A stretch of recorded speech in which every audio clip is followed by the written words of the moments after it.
بسم اللہ الرحمن الرحیم۔ تمام بھائیوں اور بہنوں کو السلام علیکم۔ ناظرین گرامی، ایک مرتبہ ابو طالب نے آپ صلی اللہ علیہ وآلہ وسلم سے کہا کہ اے بھتیجے، میں ایک بہت ہی غریب آدمی ہوں اور قحط سالی کی وجہ سے اور زیادہ سخت حالات کا سامنا ہے۔ کافی عرصہ سے خشک سالی کا دور چل رہا ہے۔ کوئی ایسا ذریعہ نہیں کہ اپنا کام چلا سکیں اور نہ ہماری کوئی تجارت ہے۔ ایک تجارتی قافلہ شام جانے والا ہے، اس میں قریش کے لوگ شامل ہیں۔ قریش کی ایک خاتون خدیجہ بنت خویلد شام کی طرف اپنا تجارتی سامان بھیجا کرتی ہیں۔ جو شخص ان کا مال لے کر جاتا ہے وہ اپنی اجرت ان سے طے کر لیتا ہے۔ اب اگر تم ان کے پاس جاؤ اور ان کا مال لے جانے کی پیشکش کرو تو وہ ضرور اپنا مال تمہیں دے دیں گی، کیونکہ تمہاری امانت داری کی شہرت ان تک پہنچ چکی ہے۔ اگرچہ میں اس بات کو پسند نہیں کرتا کہ تم شام کے سفر پر جاؤ، یہودی تمہارے دشمن ہیں، لیکن حالات کی وجہ سے میں مجبور ہوں، اس کے علاوہ کوئی چارہ بھی تو نہیں۔ یہاں تک کہہ کر ابو طالب خاموش ہو گئے۔ تب آپ نے فرمایا، ممکن ہے وہ خاتون خود میرے پاس کسی کو بھیجیں۔ یہ بات آپ نے اس لیے کہی تھی کہ سیدہ خدیجہ رضی اللہ تعالیٰ عنہ کو ایک بااعتماد آدمی کی ضرورت تھی، اور اس وقت مکہ میں آپ سے زیادہ شریف، پاک باز، امانت دار، سمجھدار اور قابل اعتماد آدمی کوئی نہیں تھا۔ ابو طالب اس وقت بہت پریشان تھے۔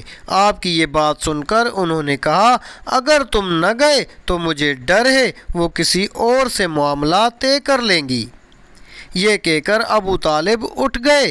ادھر آپ کو یقین سا تھا کہ سیدہ خدیجہ رضی اللہ تعالیٰ عنہ خود ان کی طرف کسی کو بھیجیں گی، اور ہوا بھی یہی۔ سیدہ خدیجہ رضی اللہ تعالیٰ عنہ نے اللہ کے رسول صلی اللہ علیہ وآلہ وسلم کو بلا بھیجا، پھر آپ سے کہا، میں نے آپ کی سچائی، امانت داری اور نیک اخلاق کے بارے میں سنا ہے، اور اسی وجہ سے میں نے آپ کو بلوایا ہے۔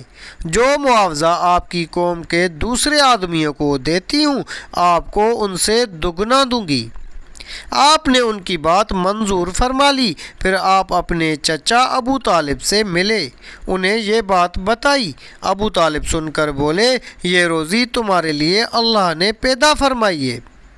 اس کے بعد آپ صلی اللہ علیہ وآلہ وسلم سیدہ خدیجہ رضی اللہ تعالیٰ عنہ کا سامان تجارت لے کر شام کی طرف روانہ ہوئے۔ سیدہ خدیجہ رضی اللہ تعالیٰ عنہ کے غلام میسرہ بھی آپ صلی اللہ علیہ وآلہ وسلم کے ساتھ تھے۔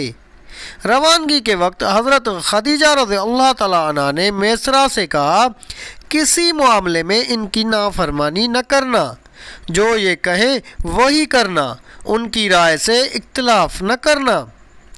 آپ صلی اللہ علیہ وآلہ وسلم کے سب چچاؤں نے قافلے والوں سے آپ کی خبر گیری رکھنے کی درخواست کی۔ اس کی وجہ یہ بھی تھی کہ ذمہ داری کے لحاظ سے یہ آپ صلی اللہ علیہ وآلہ وسلم کا پہلا تجارتی سفر تھا۔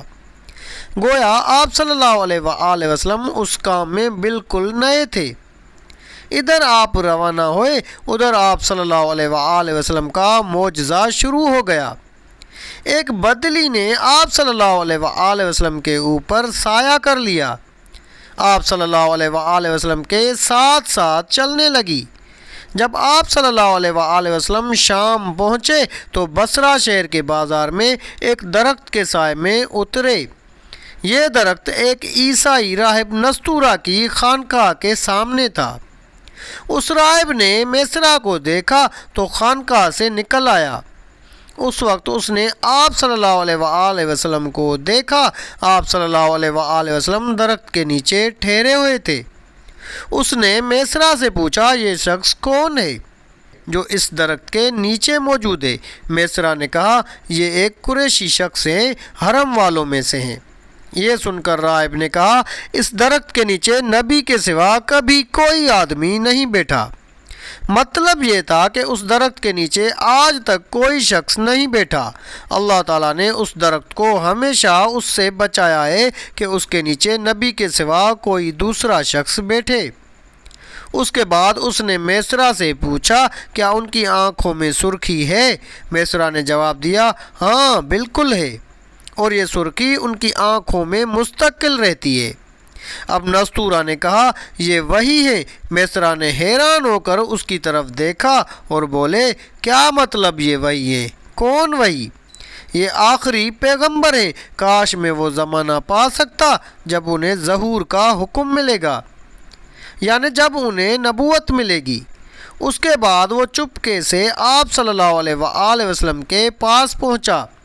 پہلے تو اس نے آپ صلی اللہ علیہ وآلہ وسلم کے سر کو بوسہ دیا، پھر آپ صلی اللہ علیہ وآلہ وسلم کے قدموں کو بوسہ دیا اور بولا میں آپ صلی اللہ علیہ وآلہ وسلم پر ایمان لاتا ہوں اور گواہی دیتا ہوں کہ آپ صلی اللہ علیہ وآلہ وسلم وہی ہیں جن کا ذکر اللہ تعالیٰ نے تورات میں فرمایا ہے۔ اس کے بعد نستورہ نے کہا اے محمد صلی اللہ علیہ وآلہ وسلم، میں نے آپ صلی اللہ علیہ وآلہ وسلم میں وہ تمام نشانیاں دیکھ لی ہیں جو پرانی کتابوں میں آپ صلی اللہ علیہ وآلہ وسلم کی نبوت کی علامتوں کے طور پر درج ہیں۔ صرف ایک نشانی باقی ہے، اس لیے آپ صلی اللہ علیہ وآلہ وسلم ذرا اپنے کندھے سے کپڑا ہٹائیں۔ آپ صلی اللہ علیہ وآلہ وسلم نے اپنے شانہ مبارک سے کپڑا ہٹا دیا۔ تب نستورہ نے وہاں مہر نبوت کو جگمگاتے دیکھا۔ وہ فوراً مہر نبوت کو چومنے کے لیے جھک گیا، پھر بولا میں گواہی دیتا ہوں کہ اللہ تعالیٰ کے سوا کوئی عبادت کے لائق نہیں، اور میں گواہی دیتا ہوں کہ آپ صلی اللہ علیہ وآلہ وسلم اللہ تعالیٰ کے پیغمبر ہیں۔